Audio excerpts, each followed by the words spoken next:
আকাশে কোনো এক ভগবান আছে যার অনেক ক্ষমতা, এইটা ছুমন্তর ছুমন্তর করে দেন। এবার ধরা যাক যদি ভগবানের এতই ক্ষমতা থাকবে তাহলে তার বউকে রাবণ উঠিয়ে নিয়ে চলে যাবে। ভগবানের এতই যদি ক্ষমতা থাকে তার বউকে উঠিয়ে রাবণ নিয়ে চলে যাবে, নিজের বউকেই তো রক্ষা করতে পারছে না, আমাকে কি রক্ষা করবে? আর যদি ভগবানের এতই ক্ষমতা থাকে তাহলে সমুদ্রের ধারে যখন পৌঁছেছেন তখন ওই বললেন না তো ছুমন্তর, এখানে একটি সেতু হয়ে যাক, আমি ভগবান বলছি এখানে একটি সেতু হয়ে যাক, হলো না। সেই লোকজন জোগাড় করে নিয়ে বলতে হলো পাথর ফেলো, গাছ ফেলো, মাটি ফেলো, এই ফেলো সেই ফেলো, এই করে সেতু তৈরি হলো। তাহলে ভগবান কর্ম থেকে মুক্ত হলেন না।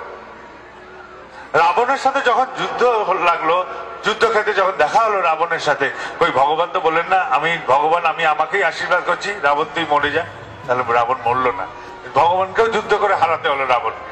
তাহলে এই যদি উপায় হয় যে ভগবানও কর্ম থেকে মুক্ত নন, ভগবানকেও নিজের কাজ করতে গেলে লোক জোগাড় করে করতে হয়, তাহলে আমারটা তিনি করবেন কি করে? তাহলে ভগবান এই বিধির বাইরে নন। এই জগতের বিধি বা নিয়ম হচ্ছে তাকেও এইখানে এলে এই কর্মের জগতের মধ্যে থেকেই কিছু হাসিল করতে হয়। আর এই বিধিকে তিনি পালন করেন, তাই তাকে বলা হয় বিধাতা, তাই ভগবানকে বিধাতাও বলা হয়।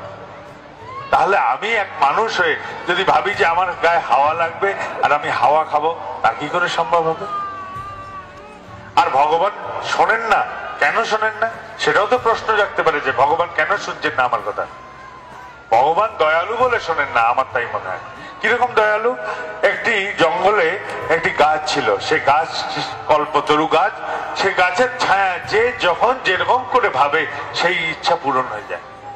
কেউ জানে না সেই গাছ কোথায়। দৈবাৎ কোনো এক পথিক ক্লান্ত হয়ে সেই গাছের ছায়ায় এসে উপস্থিত হলো, এবং এসে উপস্থিত হয়ে সে ভাবছে খুব তো খিদে পেয়েছে, প্রচন্ড খিদে পেয়েছে, যদি একটু খাওয়া চাইছি তাই পূরণ হয়ে যাচ্ছে, তাহলে এই গাছে নিশ্চয়ই ভূত আছে, এই ভূত এসে এবার নেমে আমার ঘাটটার মটকে দেবে না তো?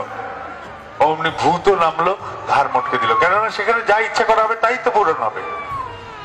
এই যে অবস্থা, কল্পতরু ছায়ায় বসে সে তার নিজের ঘাড় মটকিয়ে ফেললো, এই অবস্থা হবে যদি ভগবান আমার কথা শুনে চলেন।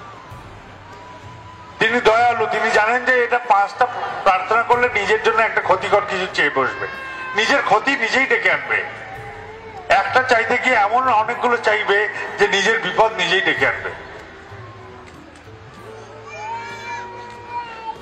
হয়তো প্রার্থনা করে বসলাম আমরা, আমার ছেলে বহুত টাকা পয়সা রোজগার করুক, ছেলে এমন টাকা পয়সা রোজগার করতে আমেরিকায় চলে গেল, তখন আমি বলছি হায় রে আমি কেন এটা চাইতে গেলাম, আমার ছেলে তো আমাকে ছেড়ে দিয়ে চলে গেল। তখন এরকম অবস্থায় পড়বো, আমরা নিজেদের বিপদ নিজেরাই ডেকে আনি নিজেদের প্রার্থনা দিয়ে, তাই এরকম করে প্রার্থনা পূরণ হবে। এবার আমাদের জীবনটা কিরকম করা যায়? আমরা কোথা থেকে এসেছি? আমরা মানুষরা এসেছি বাঁদর থেকে।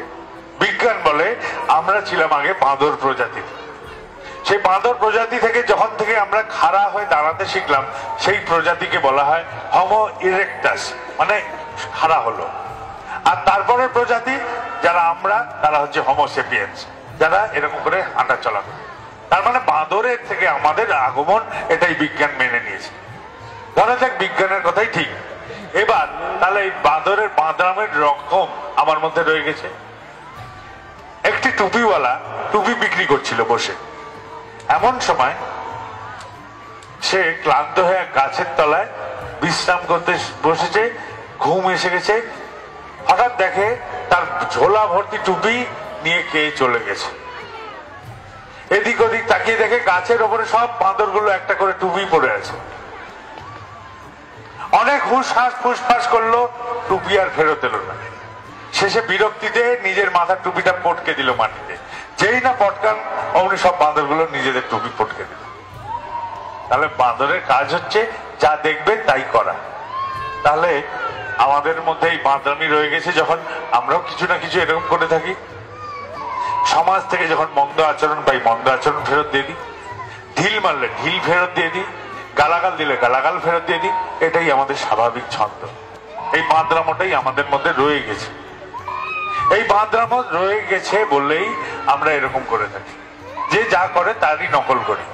গালাগাল দিলে গালাগাল দিই, ঢিল মারলে আরেকটা ঢিল মেরে দিই, মন্দ আচরণ করলে মন্দ আচরণ ফেরত দিই।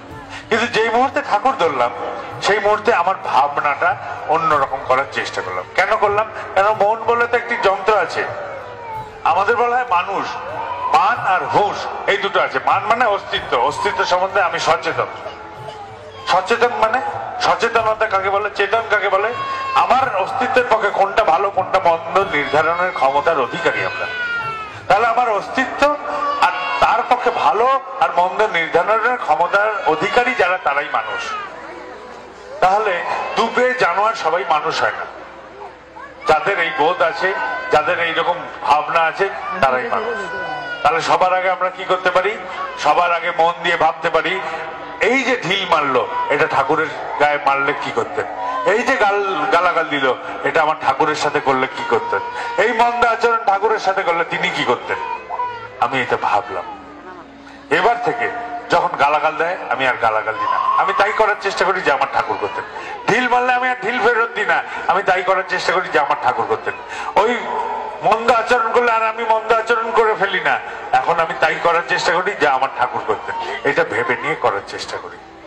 এইভাবে করার চেষ্টা করতে থাকি, এইভাবে আমি এগোতে থাকি। এইভাবে করতে করতে আমরা এগোতে থাকতে থাকতে একটা সময় এরকম হয় যে আমাদের যে কোনো অবস্থাতে, যে কোনো পরীক্ষাতে, পরিস্থিতিতে আমরা সব অবস্থাতে এই আচরণগুলো করার চেষ্টা করি। এই যে বুদ্ধি করে করার চেষ্টা করলাম, সামাজিক রূপে ভালো করার চেষ্টা করলাম, ঠাকুরের মতন করে করার চেষ্টা করলাম, ঠাকুরের মতন করে ভেবে করার চেষ্টা করলাম, ঠাকুর এরকম করেন ভেবে করতে চেষ্টা করলাম, বুদ্ধি করেই করলাম। সহজাত নয়, এটা বুদ্ধি করেই করার চেষ্টা করলাম। এই যে বুদ্ধি করে করার চেষ্টা করতে কি হলো, এটাই কি ঠাকুরত্ব যাকে বলে। এই যে বুদ্ধি করে ঠাকুরের মতন করে আচরণগুলো করার চেষ্টা করলাম সামাজিক রূপে, এটাই ঠাকুরত্ব জায়গা। এটা না জাগলে কেউ আমার ঠাকুর নয়, কেউ আমার কেন্দ্র নয়, কেউ না, না আমার না আপনাদের, কারোর কেউ না। এটা আগে থাকতেই হবে।